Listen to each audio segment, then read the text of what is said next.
Hi అండి, welcome to బెల్వార్ properties. ఇంకా గారు మన ఛానల్ సబ్స్క్రైబ్ చేసుకోకపోతే వెంటనే సబ్స్క్రైబ్ చేసుకోండి. అండ్ మీ ప్రాపర్టీస్ ఏమైనా సేల్ చేయాలన్నా మాకు కాల్ చేసి మేము సేల్ చేస్తామండి.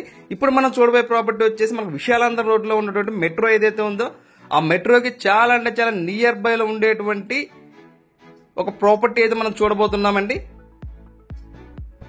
సో చాలా అంటే చాలా నియర్ బైలో ఉంటుంది. మెయిన్ రోడ్కి వచ్చేసి మనకు ఓన్లీ సెకండ్ బిట్టే అనమాట. అక్కడ మనం చూస్తున్నాం కదా, అది వచ్చేసి విశాలాంధ్ర రోడ్ అనమాట. అది సో జస్ట్ ఫస్ట్ ఒక రోడ్, ఆ రోడ్లో నుంచి ఇక్కడికి వస్తే మనకి ప్రాపర్టీ అయితే అవైలబిలిటీ ఉంది సేల్కి అయితేనండి. సో మీకు ప్రాపర్టీ లోపలైతే చూపించట్లేదండి. సో బికాజ్ ఎందుకంటే ఇది ఒక ఓల్డ్ ప్రాపర్టీ అనమాట, పాతది. సో అక్కడ ఏదైతే చూస్తున్నామో మన వీడియోలో చూస్తున్నట్టుగా ఆ ప్రాపర్టీ అనమాట అది. సో మనకి టోటల్ గా వచ్చేసి 95 గజాలలో అయితే వస్తుందండి.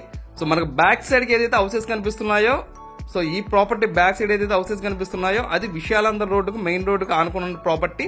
సో మెయిన్ రోడ్ నుంచి మనకు వచ్చేసి సెకండ్ బిట్ అనమాట ఇదంతా కూడా. సో దీని కొలతలు వచ్చేసి 29-35 కొలతలు అయితే వచ్చేస్తున్నాయండి. మన దీని ప్రైస్ అయితే 90 లక్షలు అయితే చెప్తున్నారు. సో మన మెయిన్ రోడ్డుకి అంతా కూడా చాలా అంటే చాలా నియర్ బైలో ఉండేటువంటి ప్రాపర్టీ అండి. సో ఓన్లీ ల్యాండ్ ప్రైస్ గా చెప్తున్నారండి. సో ప్రాపర్టీకి అయితే ఇది ఓల్డ్ ప్రాపర్టీ కాబట్టి మీకు కావాలంటే అలా ఉంచుకోవచ్చు, లేకుంటే పడేసి మీకు నచ్చినట్టుగా కన్స్ట్రక్షన్ అయితే చేసుకోవచ్చు.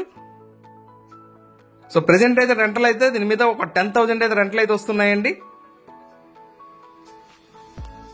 మనకి ఇదంతా కూడా విజయవాడ నడిబొడ్డున ఉంటుందండి, సీతారాంపురంలో.